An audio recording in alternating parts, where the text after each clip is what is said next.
Crack! A sound like a giant snapping a dry bone echoed through the quiet woods, followed by a terrible smell that made every animal's heart freeze. Smoke. The great green forest was a happy place. The tall trees touched the fluffy white clouds. The river water was cool, clear, and sweet. Little Pip, a small bird with bright yellow feathers, loved his home. Every morning, Pip sat on his favorite branch and sang a happy song to wake up the sun. But today, there was no singing.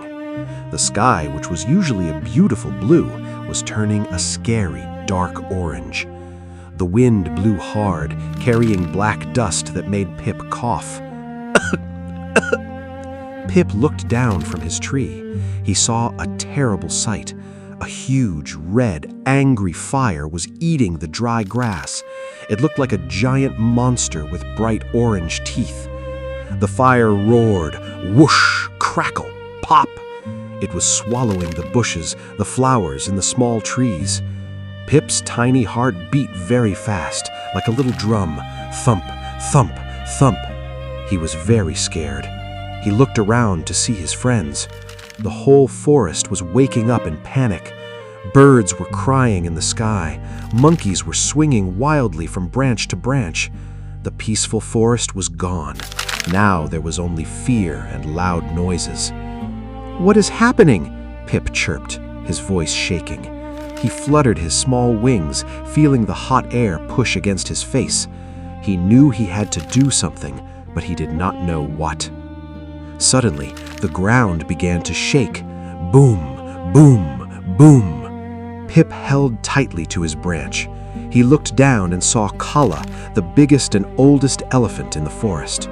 Kala was running as fast as her heavy legs could carry her. Her big ears were flapping and her eyes were wide with fear. Right behind Kala was Bruno, the large brown bear. Bruno usually walked slowly and loved to sleep, but today he was running faster than the wind. "Run! Run for your lives!" shouted Sari, the quick little deer. She dashed past the trees, not looking back. "The fire is coming! It will eat us all!" Bruno looked up and saw Pip on the branch. "Pip!" Bruno yelled. "What are you doing? Fly away! The fire monster is too big! We must leave our home!" Pip looked at the big bear. Then he looked at his beautiful tree. He remembered all the happy days he spent singing on these branches. He thought about the baby squirrels sleeping in the tree holes. He thought about the sweet berries he ate every day. "But Bruno," Pip called out, "this is our home. We cannot just leave it to burn." "We cannot fight it," Kala the elephant trumpeted loudly. "We are strong, but the fire is stronger. It is too hot. Come with us, little bird, before your feathers catch on fire." The big animals did not wait. They kept running toward the high, rocky hills where the fire could not reach them. Pip watched his friends disappear into the smoke. He was all alone. He was just a tiny bird. He weighed less than an apple. But as he looked at his burning home, a brave feeling grew inside his tiny chest. "I will not run," Pip said to himself. "I will fight." Pip flew up into the hot, smoky air. His eyes watered and it was hard to breathe. He flew straight to the cool river at the edge of the forest. The river was still safe. Pip flew down, down, down until his little feet touched the water. He opened his tiny beak and scooped up a drop of water. It was just one small drop. It was no bigger than a teardrop. With the water in his beak, Pip flew back toward the angry fire. The heat was terrible. It felt like flying into an oven. The hot wind tried to push him away. Whoosh! But Pip flapped his wings harder. "I can do this," he thought. He flew right over a burning bush. He opened his beak and let the single drop of water fall. Sizzle! The water hit the fire and disappeared instantly. The fire did not even notice. It seemed to laugh at him. Crackle, roar. It grew even bigger and hotter. Pip did not stop. He turned around and flew back to the river. He scooped another drop of water. He flew back to the fire. He dropped it. Sizzle. Back to the river. scoop, back to the fire, drop, sizzle. He did this 10 times, then 20 times, then 50 times. His wings ached, his throat was dry, his bright yellow feathers were turning black from the smoke, but he did not stop. Far away, on the safe rocky hill, the big animals were watching the forest burn. They were sad. Suddenly, Sari the deer pointed with her nose. "Look, what is that small thing flying in the smoke?" Bruno the bear squinted his eyes. It is Pip. What is that silly bird doing?" Kala the elephant used her long trunk to shade her eyes. "He is flying to the river, getting water in his beak and dropping it on the fire." The animals could not believe it. Bruno shook his big, heavy head. "He is crazy. He is too small. His tiny drops of water will do nothing. The fire will eat him." Bruno cupped his paws around his mouth and yelled down the hill. "Pip, stop it! You are being foolish. You cannot put out the giant fire with a tiny beak. Save yourself." Pip heard the big bear. He flew over to the hill and landed on a rock near his friends. He was panting heavily. Huff, puff, huff, puff. He looked very tired, and he was covered in black soot. "Why are you doing this, Pip?" asked Kala gently. "We know you love the forest. We love it too.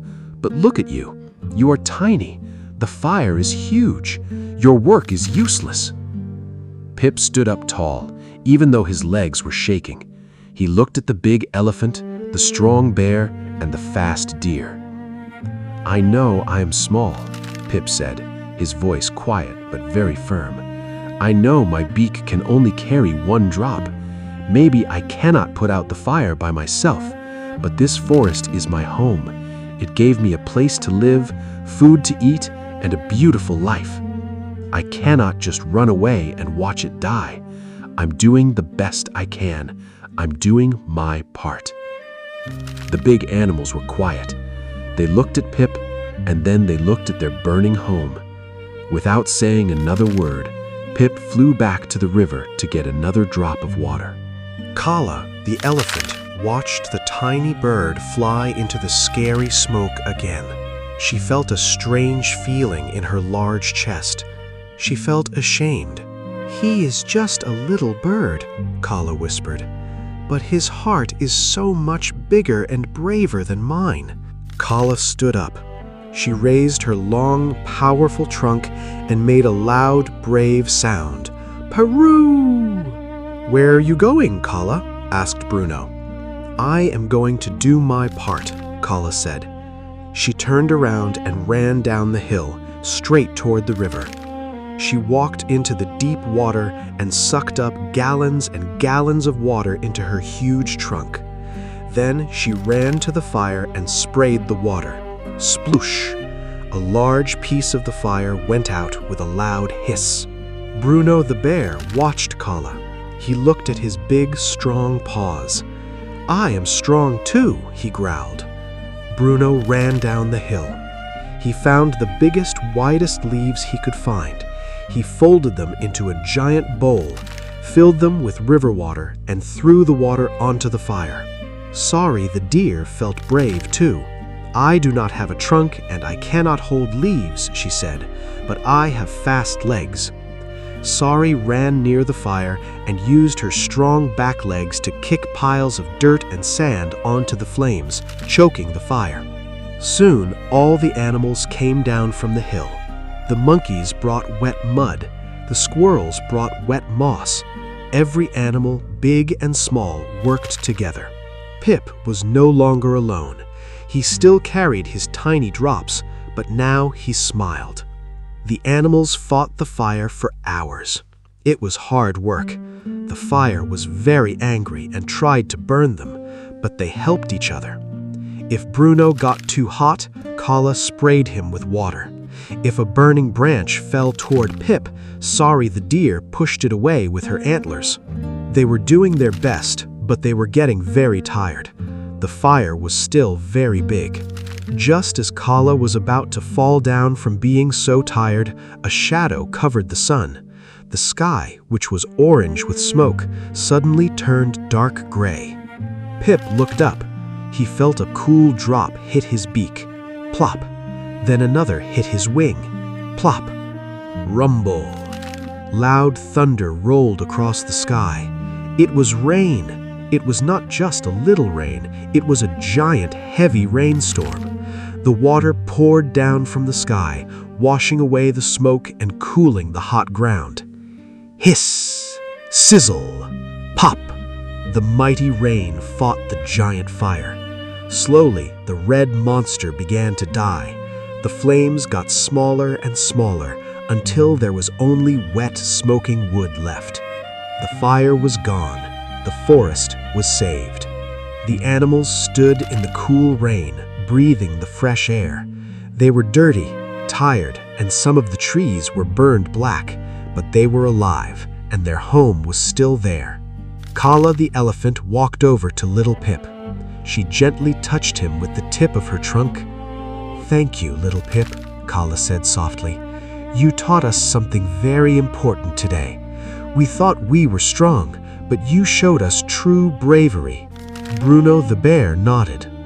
"We ran away because we thought we could not win, but you stayed because you knew you had to try." Pip shook the water off his yellow feathers. He was very tired, but he was very happy. He looked at his friends and chirped, "We saved our home together. Everyone's part was important." From that day on, whenever the animals faced a big problem, they never ran away.